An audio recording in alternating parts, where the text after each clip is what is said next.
Hi students, आज फिर से आपसे विद्यार्थियों को 3D टॉपिक के प्लेन के लेक्चर 2 में स्वागत है, अभिनंदन है।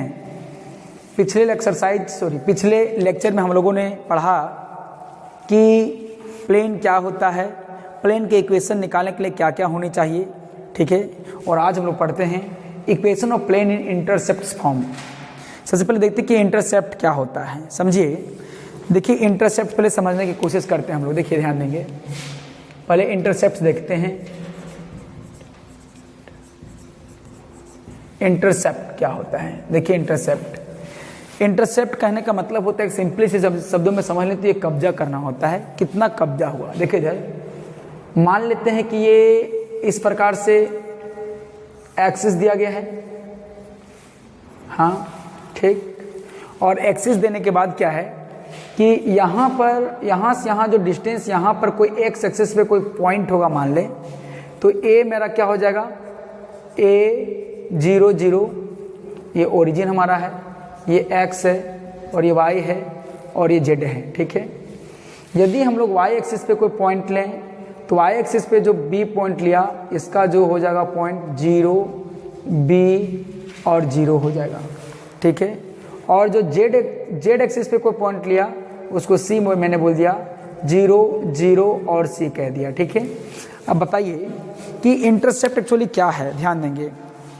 यदि हम लोग इस प्रकार से, हमारे पास कोई एक कोऑर्डिनेट एक्सिस है, तो सोचिए यदि इस प्रकार से कोई प्लेन आता है, तो देखिए एक्स एक्सिस को कहीं कट करता है, वाई एक्सिस को कहीं कट करता है और जेड एक्सिस को कहीं कट करता है।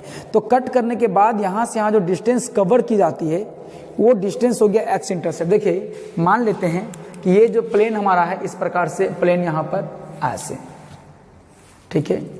यहाँ पर ये पॉइंट सी हम लोग यहाँ मान लेते हैं, ये पॉइंट सी यहाँ पर है, ठीक है।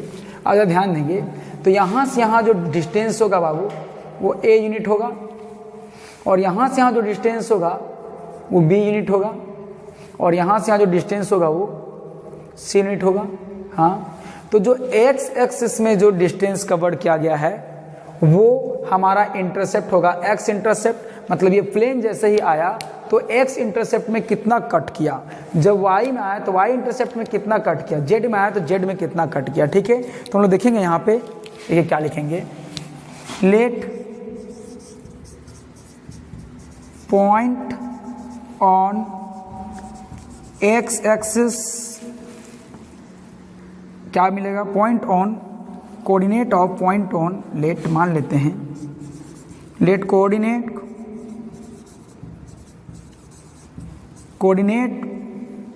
Of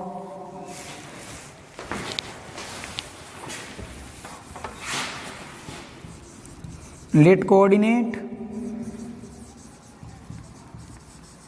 coordinate of point on x axis, A मैंने मान लिया है, और ये ए 0 0 हो जाता है। देखिए जब ए है, देयरफॉर मेरा क्या मिलेगा, देर बताइए कि ओ ए का जो डिस्टेंस होगा मेरा क्या होगा, ए यूनिट होगा, जो भी होगा। अब ये जो ये यूनिट है, तो हम लोग कहेंगे देयरफॉर जो ये डिस्टेंस रखा है वो एक्स एक्सिस में रखा है, इसलिए बोलेंगे x intercept equal to intercept of plane. Normally plane को हम लोग पाई से भी डिनोट करते हैं, ठीक है। प्लेन इक्वल टू कितना मिला, ए यूनिट, हाँ। सिमिलरली सिमिलरली हम लोग करेंगे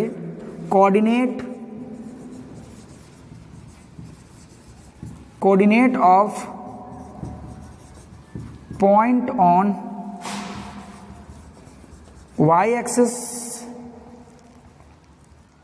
बी हमने माना है, बी को क्या माना है बताइए, 0, एक्स का वैल्यू 0, बी का कुछ वैल्यू हो जाएगा और सी का वैल्यू 0, जेड का वैल्यू 0। तो देखिए क्या मिलेगा, देयरफॉर आप यहाँ देख रहे हैं ओ बी का जो वैल्यू हो गया वो स्मॉल बी हो गया और ये यूनिट होगा। इंटरसेप्ट एक प्रकार का लेंथ होता है, लंबाई होता है, ठीक है। तो देखिए मेरा क्या मिलेगा, देयरफॉर ये डिस्टेंस कहाँ है, वाई एक्सिस में, तो बोलेंगे वाई इंटरसेप्ट क्या मिलेगा, intercept of plane equal to b unit होगा। हाँ, एंड लास्टली हम लोग देखते हैं coordinate of point on z axis क्या होगा, जेड एक्सिस सी मैंने माना है, एक्स का वैल्यू 0, वाई का अलॉन्ग वैल्यू 0 और जेड का अलॉन्ग वैल्यू सी। तो बताइए देयरफॉर ओ सी मेरा कितना है, सी है स्मॉल सी यूनिट है। हाँ, तो हम लोग कहेंगे देयरफॉर जेड इंटरसेप्ट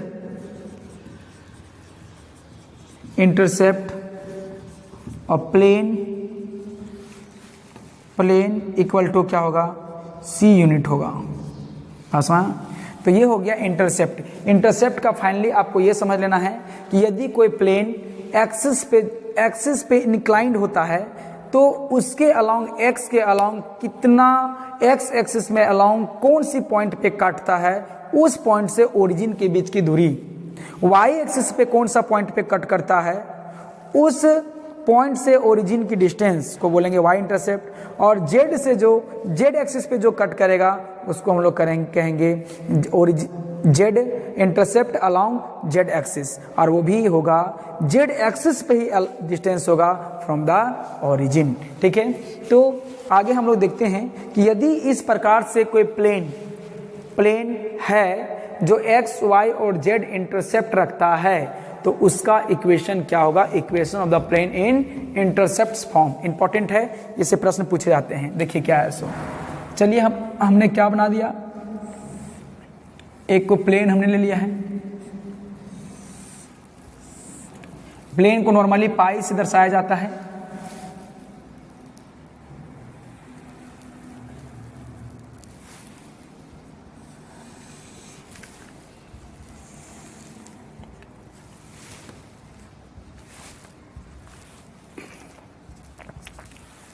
ये एक्स वाई और जेड और ये ओरिजिन है। एक्चुअली ये आपको जो दिख रहा है, देखिए यहां से कट के निकला होगा ना, इस प्रकार से कट के निकला होगा। ठीक है, यहां से कट के निकला होगा इस प्रकार से, और यहां से कट के निकला होगा ये यहां पॉइंट नहीं होगा, पॉइंट इस प्रकार से होगा। आपको देखते हैं, समझाते हैं। देखिए इसको मैंने ए कह दिया, इसको मैंने बी कह दिया और इसको मैंने सी कह दिया। ठीक है, और ए का कोऑर्डिनेट मैंने यही ए के अलोंग ले लिया क्या, ए 0 0, बी के अलोंग ले लिया 0 बी 0 और सी के अलोंग ले लिया 0 0 सी ले लिया। ठीक है, तो ये हमारा हो गया यहां से यहां एक्स इंटरसेप्ट हो गया, और यहां से यहां हो गया वाई इंटरसेप्ट हो गया, और यहां से यहां हो गया जेड इंटरसेप्ट हो गया। ठीक है, तो देखिए क्या करेंगे, late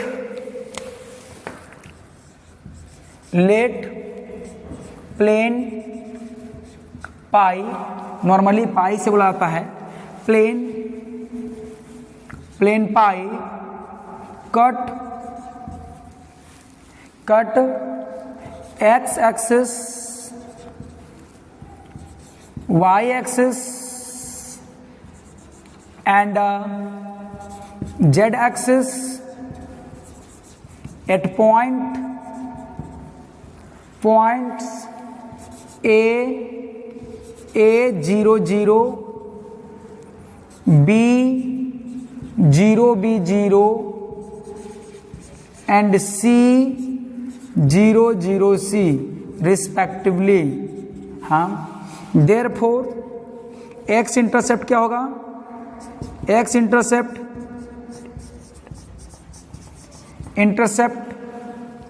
of plane equal to a हो जाएगा, वाई इंटरसेप्ट क्या हो जाएगा, इंटरसेप्ट ऑफ प्लेन क्या हो जाएगा, बी हो जाएगा, एंड जेड जो इंटरसेप्ट है और प्लेन वो सी है। ठीक है, तो अभी आपको इस प्रकार से जो इंक्लिनेशन दिखा है वो एक्चुअली है क्या आपको दिखाते हैं। जैसे देखिए ये देखिए क्या है, ये पेज है, और पेज जब इस प्रकार से यहाँ पे आएगा तो देखिए ये जो y एक्सिस दिख रहा है वो आपको इस पेज को तो उस पेज को तो होल्ड करते ऊपर निकल जाएगा।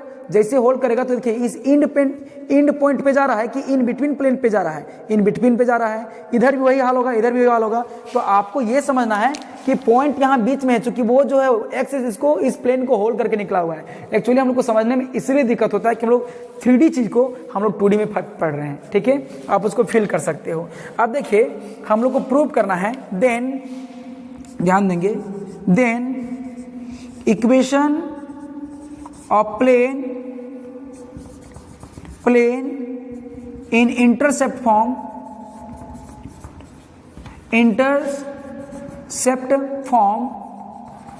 is given by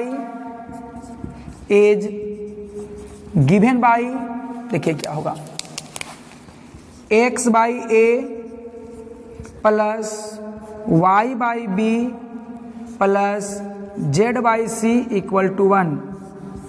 इसका मतलब क्या हो गया, दैट इज हम लोग ये भी लिख सकते हैं x by x intercept plus y by intercept of y भी लिख सकते हैं, ऐसा लिख सकते हैं intercept of y intercept of x, ठीक है। y बाई क्या होगा, intercept of y plus z by intercept of z equal to 1। तो इस प्रकार से ये जो इक्वेशन हमारा है, जरा ध्यान देंगे बहादुरों, वो क्या है कि यदि आपका इंटरसेप्ट में इक्वेशन चाहिए तो ए बी सी का वैल्यू चाहिए, और यदि हमें ये निकालना है कि एक्स इंटरसेप्ट क्या है, वाई इंटरसेप्ट क्या है, जेड इंटरसेप्ट क्या है, तो आपको इक्वेशन को इस फॉर्म में लाना जरूरी होगा। तो चलिए सबसे पहले देखते हैं कि इक्वेशन आया कहाँ से, ठीक है। आप इसका स्क्रीनशॉट ले लें, आगे हम लोग देखते हैं। चलिए अब ये जो इंटरसेप्ट इक्वेशन आया x by a plus y by b plus z by c equal to 1, इसका हम लोग प्रूफ देखते हैं कि x1 आया कहाँ से, ठीक है। चलिए जैसा कि हम लोगों ने देखा था, ये जो प्लेन पाई है, मान लेते हैं कि इसका जो जनरल इक्वेशन होता है वो तो मानना ही पड़ेगा, क्योंकि किसी भी चीज को प्रूव करना है तो उसको बेसिकली चाहिए ना। क्योंकि इसका जो ये प्लेन दिख रहा है, इस प्लेन का जो इक्वेशन होता है वो क्या होता है, ax plus b y plus c z equal to plus d equal to 0। ये जनरल इक्वेशन है। कोई बुक आपका स्मॉल ए बी सी कहता है, ठीक ना, तो मैंने यहाँ पर कैपिटल ए बी सी लिया है, उससे कोई दिक्कत नहीं है। तो इस इक्वेशन के थ्रू आउट, चूंकि ये बेसिक इक्वेशन है, इस बेसिक इक्वेशन के बदौलत हमें इस इक्वेशन को लाना है, अप्रोच करना है। तो चलिए मान लेते हैं, लेट जनरल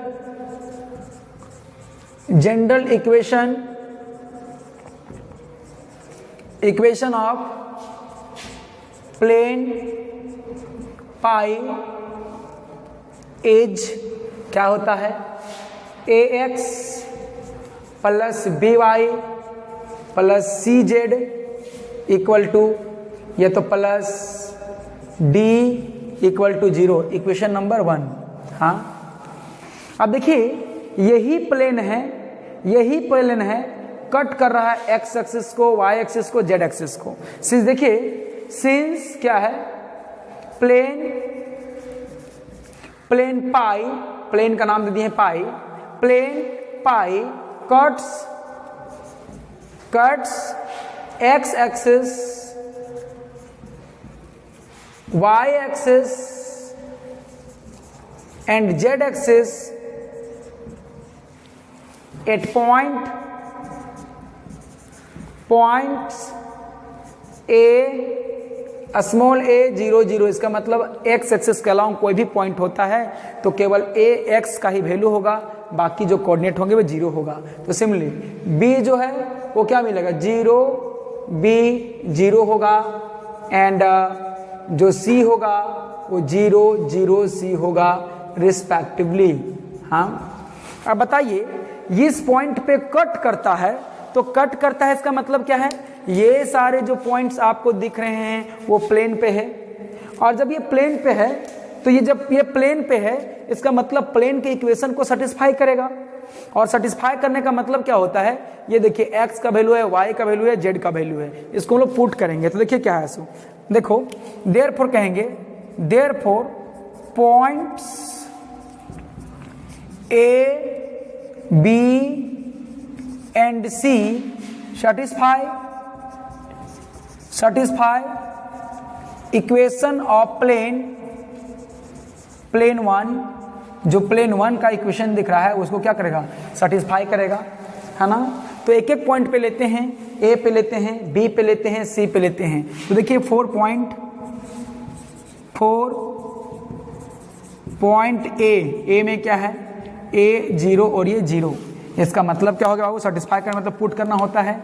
देयरफॉर क्या करेंगे, पुट करेंगे x equal to A, y equal to 0 and z equal to 0 कहाँ, इन इक्वेशन नंबर 1। सेटिस्फाई करने का मतलब नॉर्मली जान लो कि आपको जो पहला पॉइंट है वो एक पहला कोऑर्डिनेट है वैल्यू ऑफ x है, दूसरा कोऑर्डिनेट है वैल्यू ऑफ y है, और तीसरा कोऑर्डिनेट है वैल्यू ऑफ z है। तो इस प्रकार से x और y और z का वैल्यू को हम लोग वहां से रिप्लेस करते हैं तो क्या मिलेगा, देखिए a into a plus b into 0 plus c into 0 plus d equal to 0। तो बताइए हमारा यहाँ पर क्या मिलेगा, a equal to minus d मिलेगा, हाँ ये तो 0 हो जाएगा। तो बताइए यहाँ पर कैपिटल A का वैल्यू हमारा क्या मिलेगा, सॉरी स्मॉल a का वैल्यू क्या मिलेगा हमारा, माइनस डी बाई ए मिलेगा। देखिए जब मैंने एक पॉइंट से सेटिस्फाई कराया तो आपका वैल्यू मिल गया a का, है ना। उसी प्रकार हम लोग दूसरे पॉइंट पे लेंगे तो क्या मिलेगा, ध्यान देंगे 4 पॉइंट B0 तो देखिए देयरफॉर क्या होगा, पुट कीजिए, पुट x का वैल्यू 0, y का वैल्यू b एंड z का वैल्यू 0 कहाँ पर, इन इक्वेशन नंबर 1। तो देखिए क्या मिला, a into 0 plus small bracket sorry capital B into small b plus c into 0 plus d equal to 0। ये तो 0 हो जाएगा, ये भी 0 हो जाएगा, क्या बचेगा, small b capital B equal to minus d. तो बताइए हमारा स्मॉल b का वैल्यू क्या होगा बाबू, minus d by capital B होगा। तो आपने स्मॉल a का वैल्यू निकाल लिया, स्मॉल b का वैल्यू निकाल लिया, अब स्मॉल c का वैल्यू निकाल लीजिए। तो देखिए मुझे क्या मिलेगा, 4 पॉइंट, देखिए 4 पॉइंट c क्या है, 0 0 c, इसका मतलब क्या हो गया, पुट कीजिए। देखिए हम पहले लिख चुके हैं, सेटिस्फाई करता है, so put x equal to 0, y equal to 0 and z equal to c in equation number 1। तो क्या मिलेगा, a का वैल्यू इंटू x का वैल्यू 0 प्लस b y का वैल्यू 0 प्लस c का value small c x z का value small c plus d equal to 0। तो देखिए क्या मिलेगा यहाँ पर, ये 0 0 हो जाएगा, ये भी 0 ये भी 0, तो capital C small c equal to minus d हो जाएगा। तो बताइए स्मॉल c का क्या होगा, minus d by capital C होगा। तो इस प्रकार से आपने स्मॉल a स्मॉल b और स्मॉल c का वैल्यू निकाल लिया है। तो मेरा मकसद क्या था बहादुर हम लोग का, कि ये जो हम लोग को दिया गया है इक्वेशन और ये पॉइंट दिया गया था, कट्स पॉइंट दिया गया था जो प्लेन पे लाई कर रहा था, उन तीनों पॉइंट से सेटिस्फाई करके आपको ये A आर्बिट्ररी पॉइंट था, B भी आर्बिट्ररी पॉइंट था, C भी आर्बिट्ररी पॉइंट था। तो इस A, B और C को इस इक्वेशन के अलोंग A, B, C के फॉर्म में निकाल लिए हैं। पहला काम ये था। अब चलिए हम लोग इसका वैल्यू को रिप्लेस करते हैं, कैसे बनाते हैं आगे देखते हैं, ठीक है। आप इसका स्क्रीनशॉट ले लेंगे, इसको हम इरेज करते हैं।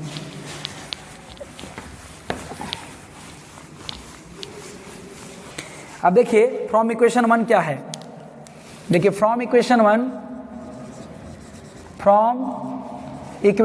देखिए क्या है, जरा ध्यान देंगे, ax plus by plus cz plus d equal to 0। हाँ, चूंकि हमारा जो इंटरसेप्ट फॉर्म होता है बाबू, देखिए टारगेट हमारा क्या है, x by a plus y by b plus z by c equal to 1। Target हमारा ये है, हम लोग को लाना ये है, ठीक है। तो जरा गौर करेंगे, सबसे पहले यहाँ जो d दिख रहा है वो तो d तो है ही नहीं, मतलब x जो है, y जो वेरिएबल और z है वही टर्म दिख रहा है, बाकी कोई टर्म नहीं दिख रहा है। तो हम लोग क्या करेंगे, इसको ऐसा लिख सकते हैं ax plus by plus cz equal to minus d, ऐसा तो लिख सकते हैं। अब चूंकि देखिए ये इसको कंपेयर करेंगे तो पता चलेगा कि चलो x y z तो दिख रहा है और उधर मेरा जो d है वो क्या है, 1 दिख रहा है। तो इस माइनस डी को 1 करने के लिए माइनस डी से डिवाइड करना पड़ेगा। तो क्या मिलेगा, now dividing both sides by minus d. देखिए क्या मिलेगा बताइए, a x by minus d plus b y by minus d plus c z by minus d equal to minus d by minus d. तो देखिए अब हम लोग को क्या करना है, जरा गौर करेंगे, ध्यान देंगे। चूंकि x के साथ कोई न्यूमेरिकल कोएफिशिएंट नहीं है 1 के अदर, तो बता ये मेरा x है, ये मेरा y है और ये मेरा z है। तो ये a को हम नीचे ले आएंगे, ये b को हम लोग नीचे ले आएंगे, ये c को हम लोग नीचे ले आएंगे। तो देखिए मेरा क्या मिलेगा, देखिए x by minus d by a होगा plus y by minus d by b plus z by minus d by c equal to क्या मिला, 1। आप देख रहे होंगे सारा से देखो तो a b c का वैल्यू दिया गया है। अब देखिए सिंस मेरा क्या है, देखिए तो सिंस देखिए d बाई ए, देखिए minus d by a equal to क्या है, स्मॉल a, और देखिए क्या है minus d by b equal to क्या है, स्मॉल b, एंड क्या है बताइए minus d by c equal to क्या है, स्मॉल c है। तो आप इन सब का वैल्यू को आप रिप्लेस कर सकते हैं। देखिए माइनस डी बाई ए क्या है, a, तो मेरा क्या मिल गया बताइए, x बाई ए प्लस इसका वैल्यू क्या है, स्मॉल b, प्लस इसका वैल्यू क्या है, स्मॉल c इक्वल टू 1। तो इस प्रकार से जो मुझे मिला है वो required equation of the plane in intercept form है, विच इज रिक्वायर्ड